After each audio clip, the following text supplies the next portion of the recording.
Permettez-moi de vous raconter quelque chose qui a bouleversé mon monde. Quelque chose que je n'avais jamais anticipé. Nous savons tous que la vie a une manière étrange de vous frapper au visage juste au moment où vous pensez avoir tout compris. Voici mon histoire. Vous voyez, j'ai été heureusement marié pendant les 12 dernières années. Nous étions le genre de couple qui attirait les regards lorsque nous entrions dans une pièce. En forme, amoureux, deux moitiés d'une entité complète. Nous nous entraînions dans la même salle de sport, partagions les repas et chaque secret, du moins le croyais-je. Mais la semaine dernière, le récit de ma vie a changé à jamais. Mon ami Mike de la salle de sport m'a appelé à l'improviste. C'est un gars droit, aussi loyal qu'il vienne, et s'il avait quelque chose à me dire, cela valait la peine d'être écouté. Il m'a dit de faire attention. Je lui ai demandé pourquoi, et il a parlé avec hésitation d'un courant sous-jacent qu'il avait remarqué à la salle de sport. Quelque chose entre ma femme, Claire, et cet autre gars, Rick, qui avait la réputation d'être un séducteur. J'ai d'abord ri. Pas question, pas ma Claire. Nous sommes une équipe, pensais-je.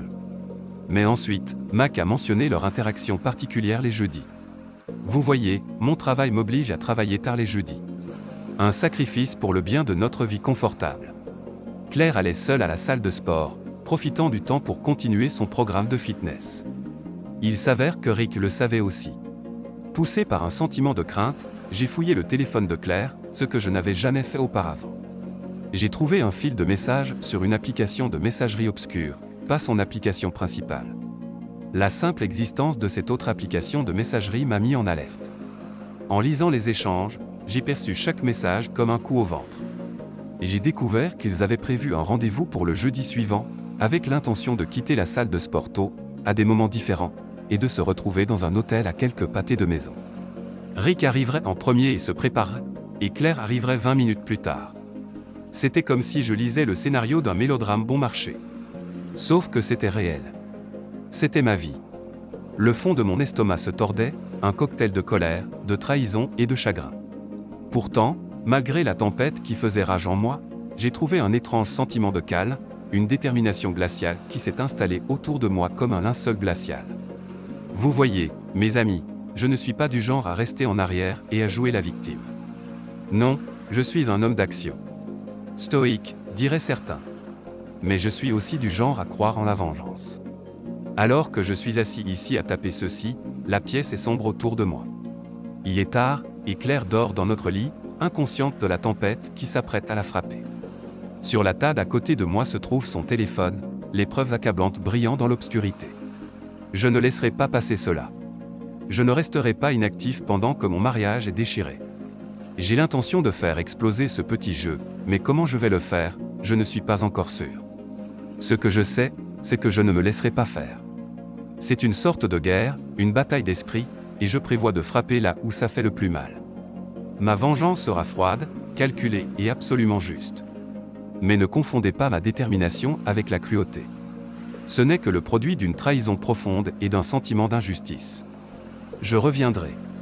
Je vous dirai ce qui se passe. Mais pour l'instant, je dois planifier.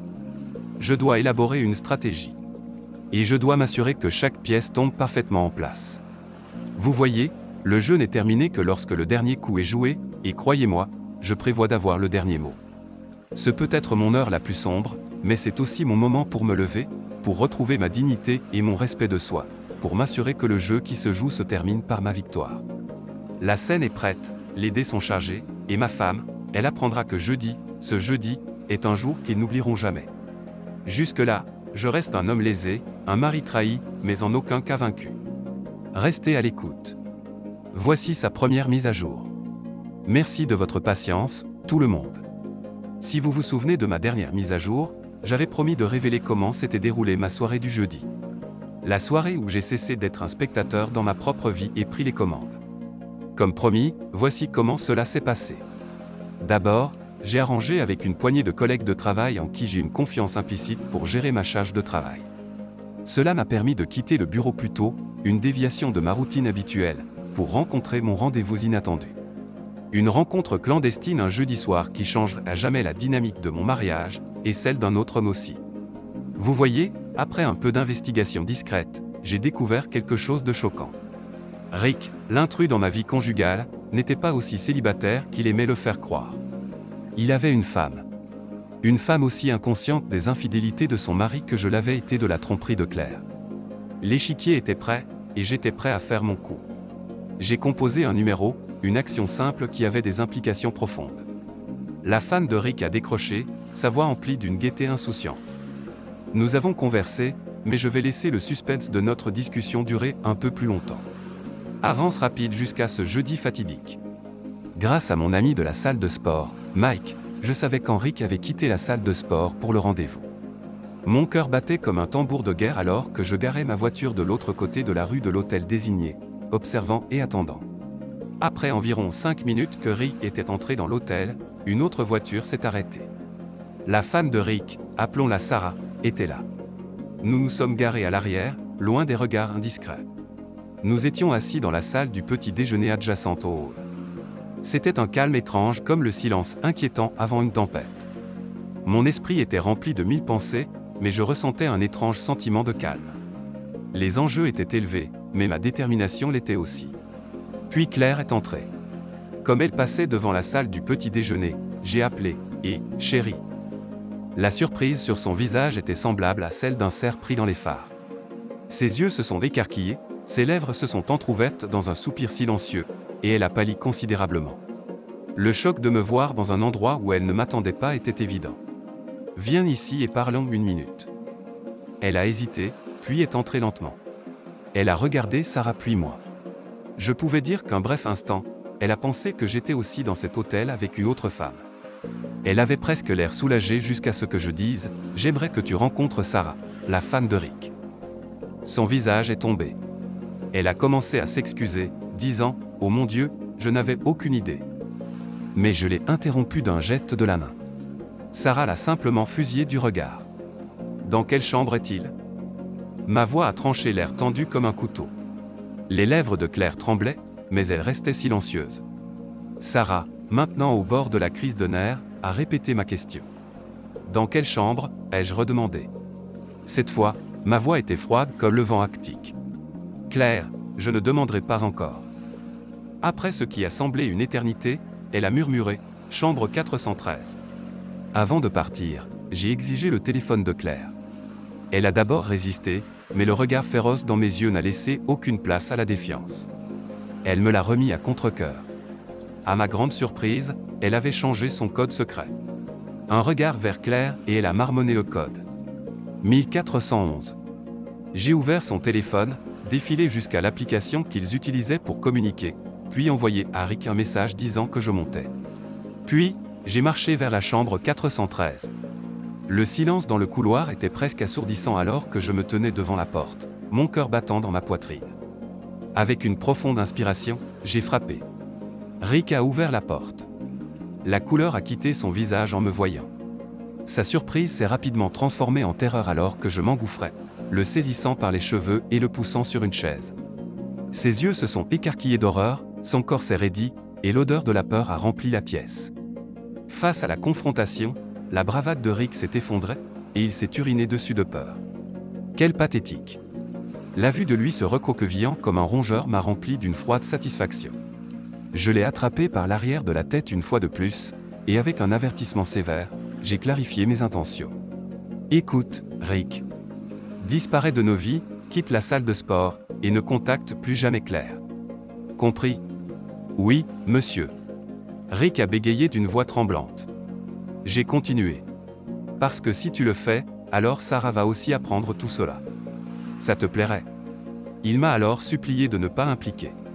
Il a dit qu'il était désolé, qu'il avait fait une erreur, qu'il obéirait si je le laissais partir et ne disait jamais rien à Sarah. La peur dans ses yeux était palpable, et je pouvais le voir mentalement faire les promesses que j'exigeais. Je lui ai donné quelques gifles supplémentaires pour la forme et je suis parti, le laissant trembler sur sa chaise.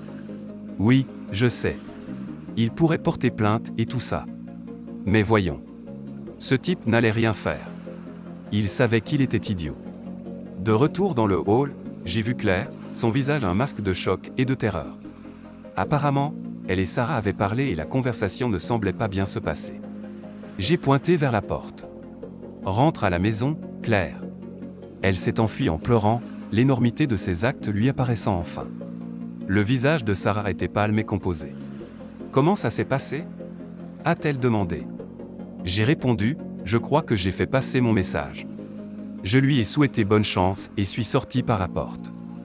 De retour à la maison, la confrontation a continué. Claire a essayé de s'expliquer, de plaider sa cause, mais je n'étais pas intéressé à écouter. Ses actes avaient parlé plus fort que tous les mots qu'elle pouvait offrir.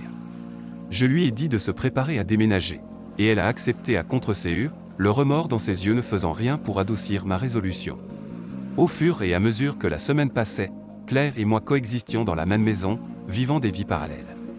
Elle a tenté de me séduire, de raviver ce qui était perdu, mais il était trop tard. Elle n'était plus la femme que j'aimais. Elle était une étrangère, et je ne lui ai jamais donné un pouce d'espoir que je puisse la voir de la même manière à nouveau. Je soupçonne que j'aurai bientôt des nouvelles de Sarah, et si c'est le cas, je reviendrai vous dire ce qui s'est passé de son côté. Voici son dernier message. Merci de suivre mon parcours jusqu'à présent. Vous m'avez vu traverser la tempête et en sortir de l'autre côté. J'apprécie votre soutien. J'ai reçu une avalanche de messages privés me demandant des nouvelles de Sarah et Claire, et il est temps de mettre les choses au clair. Quelques semaines après la confrontation, j'ai reçu un appel de Sarah. Je pouvais entendre l'anxiété dans sa voix, reflétant mes propres sentiments de ce jeudi fatidique. Elle m'a parlé de sa rencontre avec Rick à l'hôtel. Lorsqu'il est descendu de la chambre, inconscient et s'attendant à simplement sortir par la porte, il a été accueilli par le regard froid de sa femme assise dans la salle du petit déjeuner. Au moment où il l'a vu, il est tombé à genoux, suppliant le pardon. Je pouvais presque imaginer la scène, semblable à ma confrontation avec lui, une image miroir de la peur et du remords dans ses yeux. Sarah, étant la femme compatissante qu'elle est, a décidé de lui donner une chance. Ils suivent maintenant une thérapie de couple, une tentative de sauver ce qui reste de leur relation. Je lui ai souhaité le meilleur, espérant qu'elle trouve la paix et le bonheur qu'elle mérite. Quant à savoir s'ils resteront ensemble, seul le temps le dira. Sarah envisage un divorce, mais elle veut se donner le temps de tout assimiler et prendre la bonne décision. Je la respecte pour sa force et sa patience. Faire face à une révélation aussi traumatisante demande beaucoup de courage et de résilience.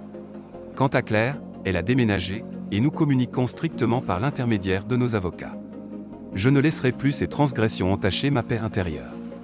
Mon divorce sera finalisé bientôt, et oui, je devrais payer une pension alimentaire, mais je le vois comme le prix de la paix et de ma dignité. Quant à mon avenir, je ne suis pas certain de me remarier. Pour l'instant, je veux me concentrer sur mon travail et poursuivre mes passions, certaines d'entre elles ayant été éclipsées pendant ma vie de couple. Je continuerai à aller à la salle de sport, à assister à des concerts, et à réaliser mon rêve de voyager en Europe. S'il y a une chose que toute cette expérience m'a apprise, c'est que la vie est imprévisible, et nous devons apprendre à nous adapter et à trouver notre force dans l'adversité. Je tiens encore debout, et je suis reconnaissant pour la chance de passer à autre chose et de recommencer à zéro. Merci à tous pour votre soutien. Jusqu'à ma prochaine mise à jour, prenez soin de vous. Les durs sont généralement durs jusqu'à ce qu'ils rencontrent un vrai dur. Rick est un idiot, et Claire l'est encore plus pour être tombée pour un tel pleutre. Son mari semble être quelqu'un qui a bien sa vie en main. On ne sait jamais vraiment qui sont ces gens à moins de les connaître dans la vraie vie, je suppose. Que pensez-vous de ce témoignage? Faites-le nous savoir dans la section des commentaires ci-dessous. Lorsque vous vous abonnez, assurez-vous de cliquer sur la cloche de notification.